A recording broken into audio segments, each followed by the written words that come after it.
अस्सलामु अलैकुम वरहमतुल्लाहि वबरकातुह। मुहतरम नाजरीन, मेरे अजीज दोस्तों, सोशल मीडिया पर एक वीडियो बहुत तेजी के साथ वायरल हो रही है। एक लड़की है जो सिख बिरादरी से ताल्लुक रखती है। ये लड़की 7 साल तक मुसलसल मजहब इस्लाम पर रिसर्च करती रही और ये जानने की कोशिश करती रही आखिर लोग बहुत तेजी के साथ मजहब इस्लाम में दाखिल क्यों हो रहे हैं, आखिर इस्लाम की सच्चाई क्या है, लोग मजहब इस्लाम क्यों कबूल कर रहे हैं, आखिर कुरान पाक में लिखा क्या है, मजहब इस्लाम कहता क्या है। इन सारी चीजों पर रिसर्च करते करते आखिर में उसको लगा कि मजहब इस्लाम ही सच्चा मजहब है और इसके हर सवाल के जवाब भी यहाँ मिल रहे हैं और ये लड़की मजहब इस्लाम में दाखिल हो गई। आइए पूरी वीडियो देखते हैं। हिंदुस्तानी मीडिया के ओनर है सदफ कामरान साहब, इनकी ज़बानी सुनते हैं कि वीडियो की पूरी सच्चाई क्या।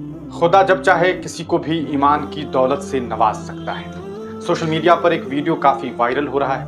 एक लड़की जो सिख समुदाय से ताल्लुक रखती थी, उन्होंने 7 साल तक इस्लाम धर्म पर रिसर्च किया, यानी कि वो जानती रही कि आखिरकार इस्लाम क्या है, इस्लाम में क्या कुछ बातें हैं, कुरान क्या कहता है, कुरान में क्या चीज़ें लिखी गई है, उसका कुरान में जो बातें कही गई है वो और आज जो दुनिया है क्या ये बातें वहाँ लिखी गई, क्या आज के बारे में कुरान में कहा गया, ये तमाम चीज़ें ये रिसर्च कर रही थी। और इस दरमियान इन्हें लगा कि वाक़तन सिर्फ और सिर्फ इस्लाम धर्म है जो एक सच्चा धर्म है और इन्हें अपना झुकाव इस्लाम की तरफ देखने को मिला और इन्हें लगने लगा कि इनके तमाम सवालात के जवाब जो हैं वो यहाँ मिल रहे हैं। आगे कोई बात करें उससे पहले आप इस वीडियो को देखिए, फिर आगे डिटेल में बात करेंगे।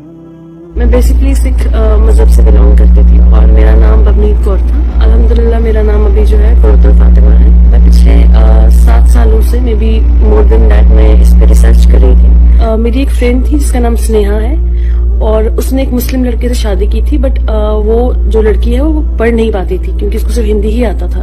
तो उसने मेरी हेल्प ली थी, मैं उसको कुरान पढ़ाती थी और जस्ट कि उसको मैं कुछ ऑनलाइन वीडियोस वगैरह शेयर करती थी, जिससे मुझे भी कंसेप्ट आया कि इस्लाम रिलीजन क्या है। और जहाँ पे मेरा क्रिश्चियनिटी में कुछ क्वेश्चन मार्क्स थे, वो सारे क्वेश्चन मार्क्स जाके कुरान पे जाके वहाँ पे उनके मुझे आंसर्स मिले।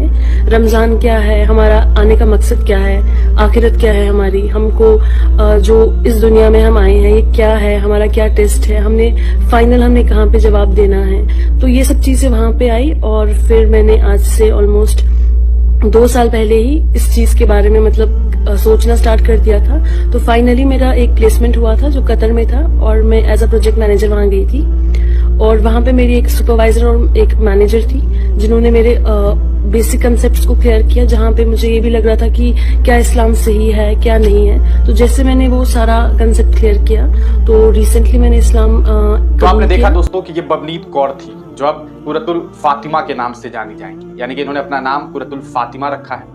फातिमा नाम बहुत चर्चित नाम है, आप बखूबी जानते हैं। अगर आप जानते हैं कि वो कौन थी तो अपना आप इसके बारे में कमेंट सेक्शन में हमें बता सकते हैं। आपको बताते चले कि बबनीत कौर जो हैं इन्होंने ये भी बात बताई कि किस तरह से इनकी एक दोस्त हुआ करती थी। उस दोस्त ने एक मुस्लिम लड़के से शादी की। उस लड़के ने उस लड़की को दीन के बारे में बताना शुरू किया। उस लड़की ने जब दीनी तालीम हासिल करने की कोशिश की तब इस दरमियान उसे चूँकि हिंदी ही आती थी तो ऐसे में अंग्रेज़ी में मदद करने के लिए जो है बबनीत ने उसकी मदद शुरू की और जब उसकी मदद करती उसी दरमियान इसे भी पढ़ना पड़ता था और जब ये पढ़ती थी तो इन्हें भी बहुत सारी चीज़ें जो है वो समझ आने लगी और धीरे धीरे करते हुए इन्हें बहुत सारी चीज़ें समझ आ गई। इसके बाद ये कतर चली गई, वहाँ इन्हें जॉब करना था। वहाँ जब ये कतर जॉब करने के लिए गई तो उनके जो सीनियर्स थे उन्होंने इन्हें इस्लाम के बारे में और ज़्यादा बताया और फिर उसके बाद इन्हें लगा कि इस्लाम ही एक ऐसा मजहब है जिसकी तरफ जो है ये जा सकती हैं और इनके तमाम सवालात के जवाबात जो हैं वो उस तरफ मिलने लगे और इसी वजह से इन्होंने इस्लाम धर्म कबूल कर लिया है। आप इस पूरे मामले पर क्या कुछ सोचते हैं, अपनी राय कमेंट सेक्शन में जरूर दीजिए।